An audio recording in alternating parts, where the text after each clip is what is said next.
दारूच्या नशेत चुलत भावाचा चाकूने भोसकून खून, आरोपी फरार।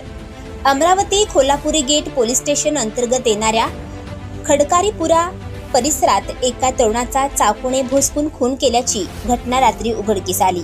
हा खून दारूच्या नशेत असलेल्या त्याच्या चुलत भावानेच केला असल्याचे सांगण्यात येत आहे। या घटनेनंतर तो फरार झाला आहे। मिळालेल्या माहितीनुसार आरोपी सुमित सुभाष जोशी वय वर्ष 26 हा दारूच्या नशेत खडकारीपुरा येथील हर्षलता माता मंदिर परिसरात आला। त्या ठिकाणी त्याचा चुलत भाऊ प्रतीक प्रवीण जोशी वय वर्ष 25 उभा होता। या ठिकाणी दोघांमध्ये कुठल्या तरी कारणावरून वाद झाला।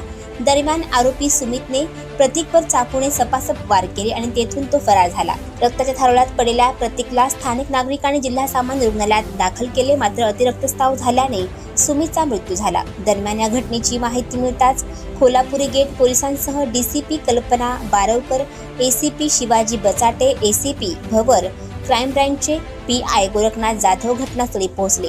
आरोपी चुलत भावाने भावाचाच खून का केला याचे कारण अद्याप समजले नाही। पोलिसांकडून आरोपीचा शोध सुरू आहे।